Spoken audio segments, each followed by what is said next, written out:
Hello everyone. हमने last video में इस चैप्टर के 3 पार्ट्स पूरे कर लिए थे। आज नेक्स्ट पार्ट स्टार्ट करते हैं जो कि है द्रव्य वर्गीकरण।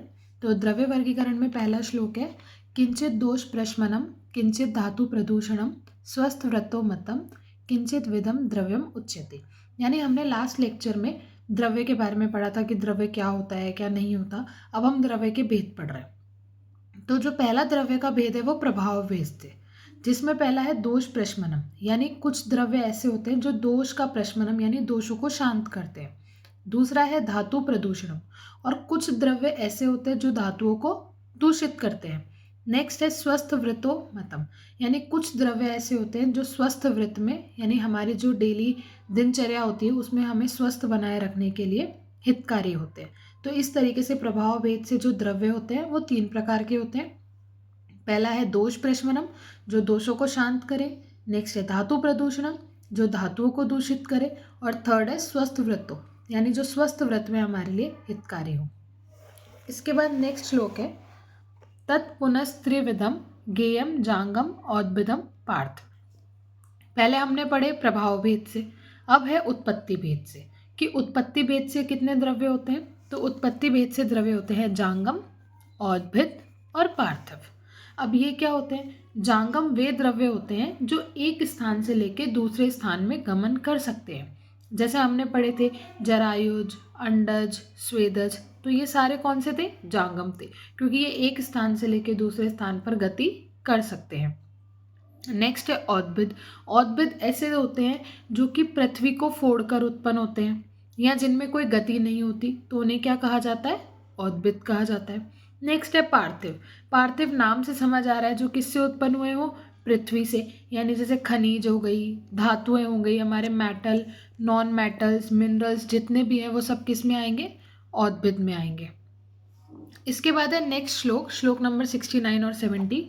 तो इनमें ना कुछ जांगम द्रव्य के एग्जाम्पल दे रखे हैं। अभी हमने पढ़ा था कि जांगम द्रव्य क्या होते हैं? ऐसे द्रव्य जो जंतु एक स्थान से दूसरे स्थान पर गमन कर सकते हैं, उन्हें जांगम कहा जाता है। तो जांगम द्रव्य क्या होंगे? यानी ऐसी चीजें जो ऐसी चीजों से उत्पन्न हो रही हो जिनमें मूवमेंट्स हो, जैसे मधु, गोरस, दूध, दही, पित्त, वसा, मज्जा, रक्त, मांस। तो ये सारी चीजें हमें किन से मिलती है? एनिमल्स से मिलती हैं। और एनिमल्स क्या होते हैं? जो इजीली एक जगह से दूसरी जगह पर मूव कर सकते हैं। हमें यहाँ पर इसके सारे एग्जाम्पल्स याद नहीं करने हैं, हमें इसके कुछ एक एग्जाम्पल्स याद रखने हैं, लेकिन हमें इनका नंबर याद रखना है कि चरक संहिता के सूत्र स्थान 1 में कितने तरीके के जांगम द्रव्य बताए गए हैं। तो कितने बताए गए हैं? यहाँ पे 19 बताए गए हैं। उसके बाद नेक्स्ट श्लोक है पार्थिव द्रव्य, कि पार्थिव द्रव्य कौन से होते हैं? जो पृथ्वी से उत्पन्न हो रहे हो, जैसे कि सारी मेटल्स हो गई, नॉन मेटल्स हो गए, हमारे जो रत्न होते हैं, उपरत्न है, यानी ऐसी जो भी चीज़ें होती है उन्हें क्या कहा जाता है? पार्थिव द्रव्य। जैसे सोना, चांदी, लोहा, तांबा, बालू, मेंसिल, हरताल, मणिया, रत्न, तो ये सारे पार्थिव द्रव्य होते हैं। पार्थिव द्रव्य की कितनी संख्या बताई गई है? यहाँ पे 9 बताई गई है। उसके बाद होते हैं नेक्स्ट औद्भिद द्रव्य। अब कह रहे हैं जो औद्भिद द्रव्य होते हैं ना वो भी 4 प्रकार के होते हैं, और ये हम पहले भी पढ़कर आए हैं इसी चैप्टर में, जब हमने द्रव्य का वर्गीकरण पढ़ा था चेतनता और अचेतनता के आधार पर। तो औद्भिद द्रव्य कितने प्रकार के होते हैं? 4 प्रकार के होते हैं, जिनमें पहला है वनस्पति। वनस्पति हमने पढ़ा था किन्हें कहा जाता है? जिनमें सिर्फ फल होते हैं उन्हें वनस्पति कहा जाता है। नेक्स्ट है विरुद्ध। विरुद्ध क्या होती है? जो लता के रूप में फैली होती है, जैसे मनी प्लांट्स हमने एग्जाम्पल देखा था। नेक्स्ट है वानस्पत्य। वानस्पत्य क्या होती है? जिनमें फूल भी होता है और फल भी होते हैं, उन्हें वानस्पत्य कहते हैं। और लास्ट है औषध। औषध क्या होती है? ऐसी फल यानी ऐसा फल या ऐसा प्लांट जो पकने पर क्या हो जाए? नष्ट हो जाए, उसे कहा क्या जाता है? औषध कहा जाता है। तो यहाँ पे विमर्श में इनके कुछ एग्जाम्पल भी दे रखे हैं कि जिसमें फूल और फल दोनों दिखते हैं वानस्पत्य, जैसे कि आम और जामुन हो गया, या जैसे जौ और गेहूँ यहाँ पे औषधि का एग्जाम्पल दे रखा है। विरुद्ध का एग्जाम्पल यहाँ पे गुडुचि दे रखा है। तो आप यहाँ से इनके एक एक दो दो एग्जाम्पल याद कर सकते हैं। पर औद्भिद द्रव्य का classification exam point of view से बहुत इंपॉर्टेंट है। एग्जाम में पूछ लिया जाता है कि वनस्पति और वानस्पत्य में क्या डिफरेंस है, वनस्पति, विरुद्ध, वानस्पत्य और औषध को डिफाइन करो, इस तरीके से। इसके बाद नेक्स्ट है औद्भिद द्रव्य के ग्राह्य अंग। कि ये जो औद्भिद द्रव्य थे, अब वो कहाँ से मिलते हैं, कैसे होते हैं। तो औद्भिद द्रव्य हमें पता है कि जो प्लांट्स वगैरह से मेनली मिल रहे हैं। तो प्लांट से हमें क्या क्या मिल सकता है, प्लांट से हमें उसका फल, फूल, कांटे, पत्तियाँ, उसकी छाल हो गई, गोंद हो गया, या पत्तियाँ हो गई, यानी ये जो जितनी भी चीज़ें हैं वो हमें किससे मिलती हैं, औद्भिद द्रव्य से। तो औद्भिद द्रव्य के कितने अंग बताए गए हैं यहाँ पे, कुल 18। पहले हमने पढ़े जांगम, तो जांगम में कितने थे, 19 थे। पार्थिव पढ़े, पार्थिव में कितने थे, 9 थे। और लास्ट में हमने पढ़े औद्भिद, तो औद्भिद में कितने बताए गए हैं यहाँ पे, 18 बताए गए हैं।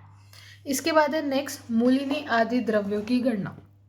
यानी कह रहा है कि यहाँ पे मूलिनी आदि द्रव्य बताए गए हैं कि मूलिनी, यानी जैसे अभी हमने बहुत सारे द्रव्य अभी पढ़ने हैं कि मूलिनी द्रव्य नाम से समझ आ रहा है, यानी ऐसे द्रव्य जिनकी क्या यूज होती होगी, मूल, मूल यानी रूट, यानी ऐसे प्लांट्स जिनकी हम सिर्फ रूट को एज अ मेडिसिन यूज करते हैं, वो है मूलिनी।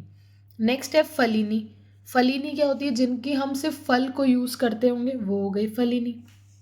फिर है महास्नेह, यानी ऐसी स्नेह मतलब कि ऐसी ऑयली चीज़ें जिनको स्नेहन वगैरह के लिए यूज़ किया जाता हो, ऐसे 4 बताए गए हैं। यानी होते तो बहुत सारे हैं, लेकिन उनमें से जो सबसे इम्पॉर्टेंट है या सबसे मेजर है, वैसे 4 बताए गए हैं। लवण 5, लवण यानी सॉल्ट 5 तरीके के बताए गए हैं। मूत्र 8, यानी 8 तरीके का मूत्र बताया गया है जिसको एज अ मेडिसिन यूज़ किया जाता है। 8 तरीके का दुग्ध यानी दूध का वर्णन किया गया है। और शोधन के लिए 6 वर्ष। हमने जैसे आयुर्वेद में हम पढ़ते हैं कि शमन चिकित्सा और शोधन चिकित्सा होती है, तो शोधन चिकित्सा के लिए कुल कितने वृक्ष हमें बताए गए हैं, 6 बताए गए हैं। तो यहाँ पे एक टेबल भी आपकी बुक में दे रखी है, तो आपको इन सबका नंबर अच्छे से याद होना चाहिए कि मूलिनी द्रव्य कितने हैं, 16, फलिनी कितने हैं यहाँ पे, 19, महास्नेह 4, लवण 5, मूत्र और दुग्ध 8 और शोधन के वृक्ष 6। इसके बाद नेक्स्ट जो श्लोक हमारे दे रखा है, इन श्लोक में हमें मूलिनी द्रव्य और आगे फलिनी द्रव्यों के बहुत सारे नाम दे रखे हैं। जैसे हमने पढ़े कि 16 मूलिनी द्रव्य होते हैं, तो अब हमें 16 मूलिनी द्रव्यों के नाम पता होने चाहिए। लेकिन ये जो हमारी बुक है इसमें इसको प्रॉपरली क्लासीफाई करके नहीं दे रखा होता है कि मूलिनी में भी वमन में किसका यूज़ करते हैं, विरेचन के लिए किसका यूज़ करते हैं, या शिरोविरेचन के लिए किसका यूज़ करते हैं। तो हम यहाँ पे देखेंगे कि मूलिनी के लिए वमन, यानी मूलिनी टोटल ड्रग्स होती है 16, 16 में से जो 3 ड्रग्स होती है ना वो वमन, यानी वमन, शिरोविरेचन, विरेचन हमने पढ़ा था कि ये सारे पंचकर्मा प्रोसेसेस होते हैं। तो वमन के लिए हम 3 ड्रग्स का यूज़ करते हैं इन 16 में से। वो कौन कौन सी होती है, बिंबी, क्षणपुष्पी और वचा। इसको हम इजीली एक शॉर्ट ट्रिक यानी विश्व से हम याद कर सकते हैं। वी फॉर बिंबी, श फॉर क्षणपुष्पी और व से वचा। नेक्स्ट शिरोविरेचन के लिए 2 ड्रग्स होती हैं।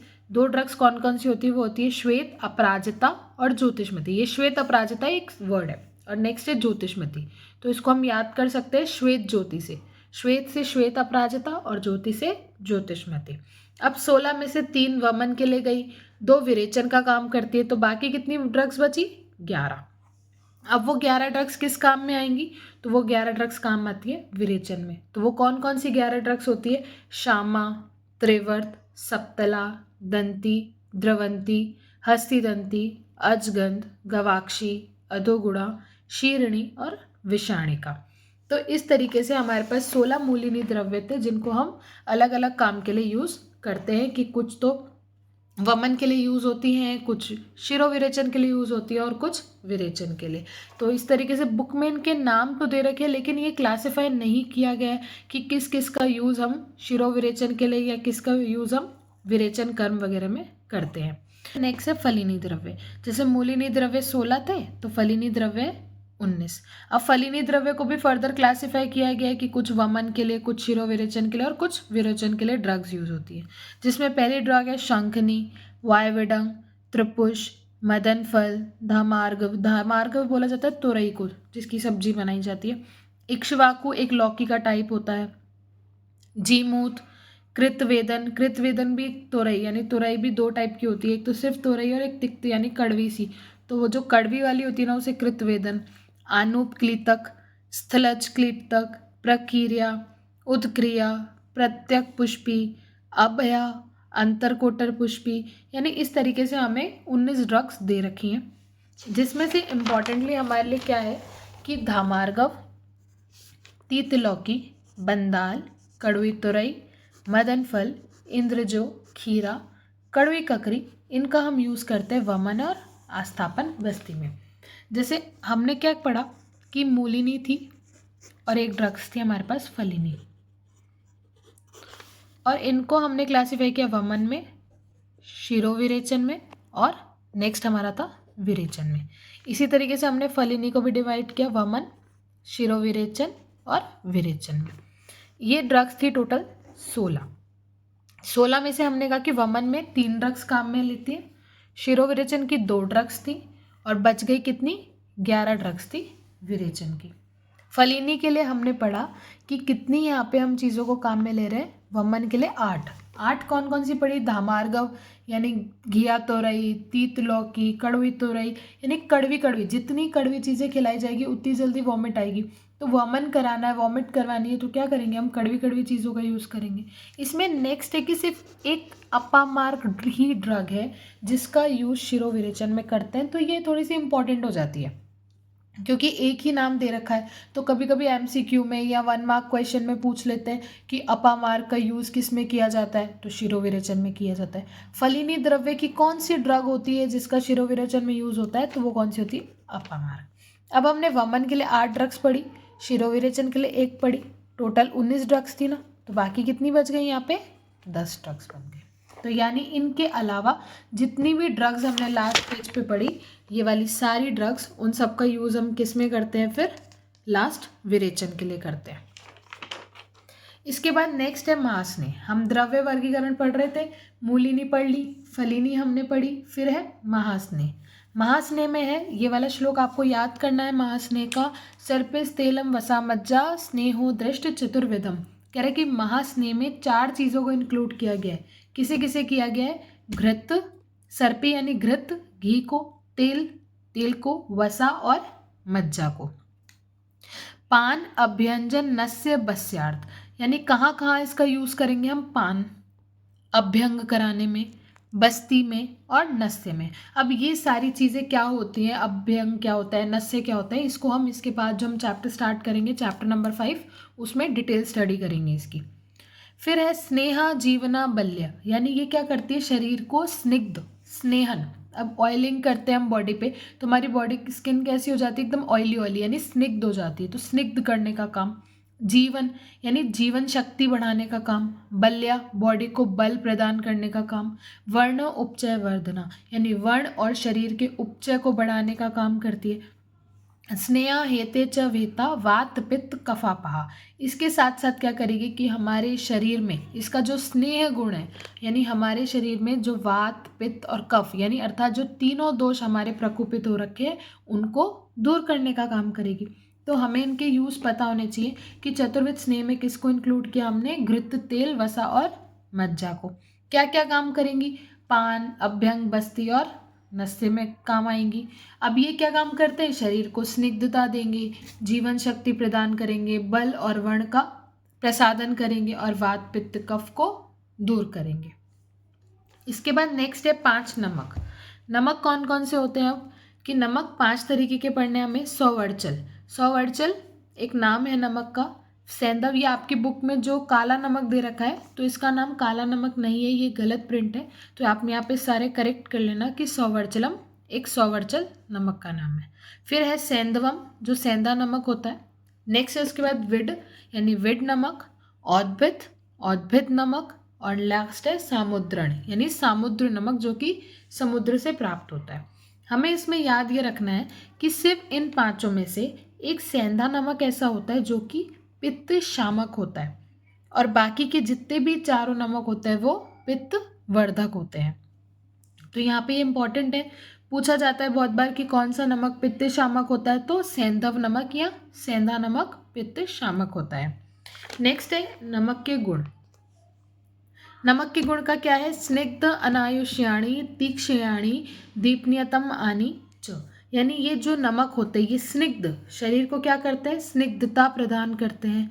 उष्णानी गर्माहट प्रदान करेंगे। तीक्ष्ण यानी तीक्ष्ण होते हैं, और दीपयानी यानी अग्नि दीपक यानी हमारी जाठराग्नि को बढ़ाने वाले होते हैं। आलेपनार्थे युज्यन्ते, यानी इनका उपयोग कहाँ करते हैं हम? आलेप यानी लेप वगैरह में। स्नेह स्वेदो विदो तथा, स्नेहन और स्वेदन में। अब है कि ये सब क्या है? जब पंचकर्मा कराया जाता है तो पंचकर्मा में हमने पढ़े थे कि बस्ती, वमन, विरेचन ये सब करवाते हैं, तो उन सब के पहले स्नेहन और स्वेदन करवाया जाता है कि बॉडी का एक पूर्व कर्म, हमने त्रिविध कर्म पढ़कर आए थे, एक पूर्व कर्म होते हैं, एक मुख्य कर्म होता है और फिर प्रधान कर्म होते हैं। तो जैसे पंचकर्मा अगर हमारा मुख्य कर्म है तो उससे पहले जो उसकी स्टार्टिंग में जो कर्म कराया जाएगा वो पूर्व कर्म हुआ। तो पूर्व कर्म में जनरली स्नेहन और स्वेदन करवाया जाता है। और स्नेहन और स्वेदन किसके द्वारा कराया जाता है? उसमें किसका यूज होता है? नमक का भी यूज होता है। फिर है निरु अनुवासने, यानी इसके बाद क्या करते हैं हम? स्नेहन और स्वेदन कराने के बाद अधोभागो ऊर्ध्व भागेशु निरु अनुवासने, यानी अधोभाग नीचे वाले भाग से मल को निकालने के लिए हम, और विरेचन द्रव्यों में ऊर्ध्व द्वारा मलों को निकालने के लिए वमन, यानी नीचे भाग से अगर मल को निकालना है तो हम विरेचन करवाएंगे और ऊपर भाग से मलों को निकालना है तो हम वमन कराएंगे। निरु अनुवासने, साथ में निरु बस्ती और अनुवासन बस्ती में। अभ्यंजने भोजनार्थे, अभ्यंग मालिश में यानी बॉडी मसाजिंग में। भोजनार्थे खाने में यूज़ करते हैं। शिरश्च विरेचने यानी शिरो विरेचन में यूज़ करते हैं। नेक्स्ट है शस्त्र कर्मणि, यानी शस्त्र कर्म, जैसे सुश्रुत ने हमारे 8 शस्त्र कर्म बताए हैं जिनको ऑपरेटिव यानी जो सर्जरी वगैरह होती है उनसे लिंक करते हैं कि शस्त्र क्रम में क्या क्या है? लेखन, भेदन ऐसे कर्मों में यूज़ करते हैं। वत्य अर्तनम अंजनो उत्सादनेशु, इसके अलावा वर्ती बनाने में, अभ्यन में, अंजन में, उत्सादन यानी उपटन वगैरह लगाने के काम में। इसके अलावा कौन कौन सी डिजीज में यूज़ करेंगे? तो अजीर्ण रोग में, आना हो गया, वात विकार अगर वात बढ़ रही है तो, गुल में, शूल यानी कोई दर्द हो रहा है, उदर रोग पेट की बीमारी है, तो इन सब में हम किसका यूज़ करते हैं? नमक का यूज़ करते हैं। तो इन शॉर्ट आप याद रख सकते हैं कि जो नमक का यूज़ है वो सभी पंचकर्मा प्रोसेसेस में हो रहा है। हमने वमन पढ़ा, विरेचन पढ़ा, बस्ती पढ़ा, अभ्यंग पढ़ा, शिरो विरेचन पढ़ा, शस्त्र क्रम पढ़ा। तो आपको ये याद रखना है। साथ में एक इम्पॉर्टेंट चीज़ आपको ये डिजीज़ भी याद रखनी है कि नमक का यूज़ बेसिकली हम कौन कौन सी डिजीज़ में कर रहे थे? तो अजीर्ण, आना, वात विकार, गुल्म, शूल और उदर रोग। इसके बाद नेक्स्ट है मूत्रों के नाम और मूत्रों की संख्या। हमने स्टार्टिंग में ही पढ़ा था कि 8 तरीके के मूत्र बताए गए हैं। तो 8 तरीके के मूत्र कौन कौन से बताए गए हैं? ऊर्ध्वम मूत्राणय अष्टो निबोध में, यानी 8 तरीकों के मूत्रों का यहाँ उपदेश किया गया है। मुख्यानि यानी दिष्टानि, जिनमें से कुछ मुख्य हैं, बताएंगे कौन से? अविमूत्रम, अवि कहा जाता है भेड़ को, यानी भेड़ का मूत्र। अजामूत्रम, अजा यानी बकरी का मूत्र। गौमूत्रम, गाय का मूत्र। माहिषम च यते, माहिष यानी भैंस का मूत्र। हस्ती मूत्रम, हाथी का मूत्र। फिर है मूत्र उष्ट्रस्य यानी ऊँट का मूत्र। हयस्य च, हय यानी घोड़े का मूत्र। खरस्य च यानी गधे का मूत्र। तो यहाँ पे 8 तरीके के मूत्र बताए गए हैं जो कि कौन कौन से हैं? भेड़ का, बकरी का, गौ यानी गाय का, भैंस का, हाथी का, ऊँट का, घोड़े का और गधे का। अब इसमें से कि हमें यहाँ पे याद क्या रखना है? तो यहाँ पे 8 मूत्र में से 4 मूत्र तो किसके बताए गए हैं? नर जाति यानी मेल स्पीशीज़ के हैं, और 4 मूत्र किसके हैं? यहाँ पे फीमेल स्पीशीज़ के हैं। तो हमें इस चीज़ को याद रखना है।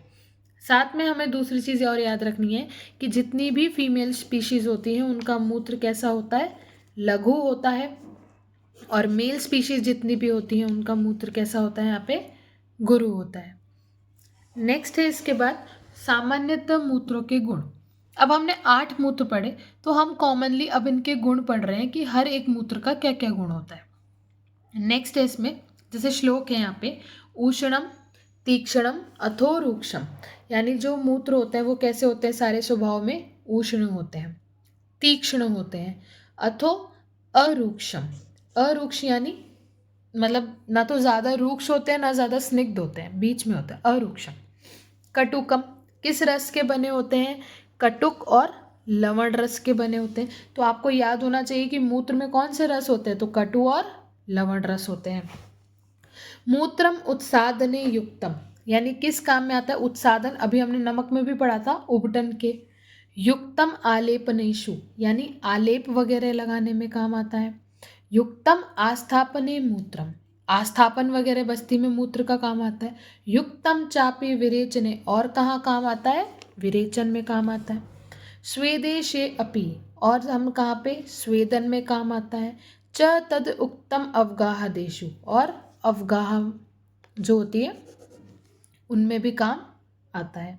उदरेश्वत चार्षसु, इसके अलावा उदर रोग में चार्षसु गुल्म, कुष्ठ, कैलास, इस टाइप की जो डिजीजेज होती हैं उनमें ये काम आता है। तद्य उक्तम उपानेषु परिषेके तथैव च, इसके अलावा जो मूत्र उपनाह होता है और परिषेक, ये याद रखना इन दोनों के नाम अभी, कि मूत्र उपनाह और परिषेक में भी यह काम आता है। दीपनीय विषघनम, इसके बाद वो दीपन होता है अग्नि को बढ़ाने वाला। विषघनम, विष का नाश करने वाला होता है। च कृमिघ्नम, कृमि यानी जो छोटे छोटे कीड़े मकोड़े या माइक्रोब्स होते हैं उनको खत्म करने वाला होता है। पांडु रोगो उपसृष्टा नाम, पांडु रोग को खत्म करने वाला होता है। ये याद रखना है हमें, बहुत बार पूछ लिया जाता है कि पांडु रोगम उपसृष्टा नाम उत्तम, यानी पांडु रोग को कम करने के लिए सबसे कल्याणकारी कौन सी चीज़ होती है? तो वो मूत्र के लिए आई है। श्लेष्माणम शमेप्यति, कफ को कम करने वाला। मारुतम च अनुलोम्यत, वात की गति का अनुलोमन करने वाला, यानी उसको इजीली जो उसका मार्ग है वहाँ से उसको बाहर निकालने वाला। कर्षे पित्तम अधोभागे, और नीचे के पार्ट से, यानी वात का अनुलोमन, वात को तो ऊपर के भाग से बाहर निकाल रहा है, और कर्षे पित्तम अधिक भाग, और पित्त को कहाँ से निकालेगा? अधोभाग, यानी गुदा मार्ग जिसको एनस बोला जाता है वहां से। तो कह रहे हैं इस तरीके के सारे गुण किसके बताए गए हैं? मूत्र के बताए गए हैं। तो एक बार हम फ्रीक्वेंटली रिवाइज करते हैं। पहले हमने पढ़ा कि मूत्र कैसा होता है? गर्म होता है, तीक्ष्ण होता है और अरूक्ष होता है। और कौन से रस वाला होता है? कटु और लवण रस वाला होता है। इसके अलावा मूत्र में और क्या होता है कि मूत्र को उबटन में, आस्थापन बस्ती में, विरेचन में, स्वेदन में, विषनाशक होता है, उदर के रोग में, अर्श रोग में, गुल्म में, कुष्ठ में, किलास में यूज करते हैं। मूत्र कैसा होता है? अग्नि को बढ़ाने वाला होता है, विष का नाश करने वाला होता है और कृमियों को भी नष्ट करता है। एक मेन डिजीज पड़ी थी जिसमें मूत्र का उपयोग सबसे कल्याणकारी बताया, वो कौन सी डिजीज थी? पांडु। इसके साथ मूत्र त्रिदोष पे कैसे काम कर रहा है? कफ को तो शांत करता है, वात का अनुलोमन करता है, और पित्त को कहाँ से बाहर निकाल रहा है? गुदा मार्ग से बाहर निकालता है। तो इस तरीके से हमारे ये मूत्र के सामान्य गुण थे कि हर तरीके के मूत्र में ये गुण प्रेजेंट होते हैं। अब हमने पहले पढ़े मूत्रों के गुण कि मूत्रों में कौन कौन से गुण होते हैं। अब हमें पढ़ना है कि मूत्र के पृथक गुण, यानी हमने जो 8 तरीके के मूत्र पढ़े उनमें सबके हमें अलग अलग गुण के बारे में पढ़ना है। जैसे पहला है अविमूत्रम सतिक्तम स्यात् स्निग्धम पित्त अविरोधी च, यानी जो भेड़ का मूत्र होता है वो कैसा होता है? तिक्त होता है, स्निग्ध होता है और पित्त का अविरोधी होता है। नेक्स्ट है आजम कषाय मधुरम पथ्यम, यानी आजम, आजम यानी बकरी का मूत्र कैसा होता है? कषाय और मधुर रस वाला होता है। पथ्यम, सभी के लिए पथ्य होता है। दोष त्रिहंती च, तीनों दोष का नाश करने वाला होता है। गव्यम स मधुरम, गौमूत्र कैसा होता है? मधुर रस वाला होता है। किंचितम दोष घनम, दोषों का नाश करने वाला होता है। कृमि कुष्ठनत, और कृमि और कुष्ठ को खत्म करने वाला होता है। कंडु च शमेत पीतम, साथ में कंडू का शमन करता है। पीतम सम्यक दोष उदरे हितम, और अगर सम्यक मात्रा में, उचित मात्रा में इसको लिया जाए तो दोषों का नाश करने वाला और उदर के रोगों में भी ये हेल्पफुल रहता है।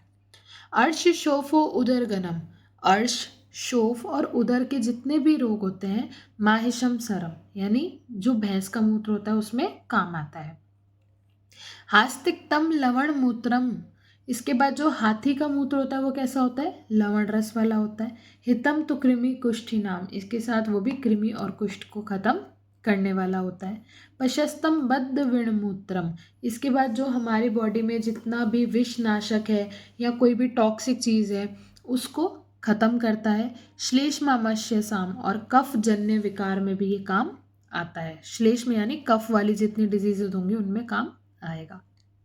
नेक्स्ट है सतिक्तम श्वास कांस घन अर्शो उदरम चौ उष्टम उच्यते। यानी ऊँट का जो मूत्र होता है वो किसके लिए काम आता है? वो पहली चीज़ तो सतिक्तम, तिक्त रस वाला होगा, और श्वास कांस जो हमारी रेस्पिरेटरी डिजीजेज है उनमें काम आता है। इसके बाद नेक्स्ट है वाजना। वाजना नाम आया है घोड़े के लिए। तिक्त कटुकम, कैसा होता है उसका रक्त? तिक्त और कटु होता है। कुष्ठ वर्ण विषापहम, साथ में वो कुष्ठ को, वर्ण को और विष को दूर करने वाला होता है। नेक्स्ट है खर मूत्रम अपस्मारो, यानी जो खर गधे का मूत्र होता है वो किसमें? अपस्मार, उन्माद और जो ग्रह रोग होते हैं उन सबको दूर करने के लिए गधे का मूत्र काम में लिया जाता है। अब एग्जाम पॉइंट ऑफ व्यू से ये क्या इंपॉर्टेंट है, तो एग्जाम में क्वेश्चन आ जाता है कि मूत्रों के गुण लिखो, लॉन्ग क्वेश्चन तो हम लिख सकते हैं सारे, लेकिन कभी कभी कुछ एक एक वर्ड्स दे के पूछ लिया जाता है कि ये वर्ड किसके मूत्र के लिए आया, तो उसको याद करने के लिए मैं आपको बता देती हूँ। जैसे कि अविमूत्रम में पित्त अविरोधी, तो अविरोधी यानी अ और व रिपीट हो रहा है ना, और 8 मूत्रों में अ और व किस में आ रहा था? अवि के मूत्र में आ रहा था। और अविरोधी भी किससे स्टार्ट होता है? अवि से स्टार्ट हो रहा है, तो हम यहाँ पे इसको याद कर सकते हैं। उसके बाद है नेक्स्ट आज। अब बकरी के लिए याद करना है तो उसके लिए ऐसा कुछ है नहीं कि बकरी के लिए आपको इतना ध्यान रखना है कि इसका जो मूत्र होता है वो पथ्य होता है। नेक्स्ट हम याद करेंगे गव्य। तो गाय में आपको याद करना है कि कृमि कुष्ठ नत दे रखा है यहाँ पे। सेम आप देखेंगे ना इसकी नेक्स्ट लाइन में, नेक्स्ट टू नेक्स्ट में, कि जो हाथी का मूत्र है उसके लिए कृमि कुष्ठ नाम दे रखा है। तो कभी कभी पूछ लेते हैं कि कृमि कुष्ठ नाम किसके मूत्र के लिए आया है, या कृमि कुष्ठ नत किसके लिए आया? तो नत तो आया है गव्य के लिए और नाम आया है हास्तिक यानी हाथी के लिए। इसके बाद नेक्स्ट हमें याद रखना है माहिष, यानी अर्शशोफ उदर। यानी भैंस कैसी होती है? मोटी होती है, यानी उसका पेट बाहर निकला होता है, तो उसमें कौन से विकार हो सकते हैं? पेट है तो उसमें पेट संबंधी विकार यानी उदर वगैरह के रोग उसमें होते हैं। तो जब अर्श शोफ उदर ऐसे नाम आएंगे तो वो किसके लिए होता है? माहिष के लिए होता है। नेक्स्ट यहाँ पे ऊँट।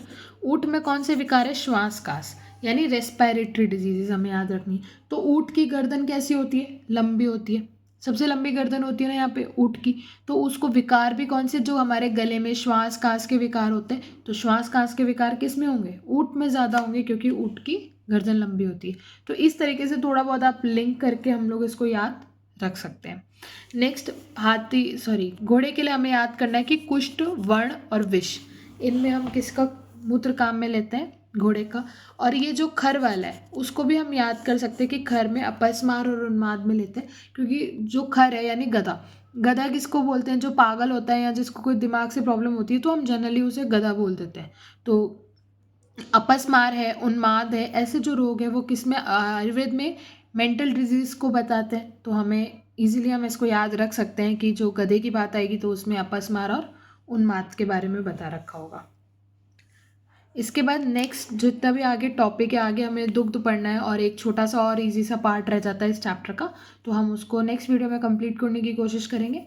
तो जब तक आप इसको रिवाइज करें और इसकी जो भी नोट्स वगैरह रहेंगे, ट्रिक्स रहेंगे, वो आपको हमारे टेलीग्राम चैनल पर इजीली अवेलेबल हो जाएंगी। So thanks for watching and hope so आपको ये चैप्टर समझ आया होगा।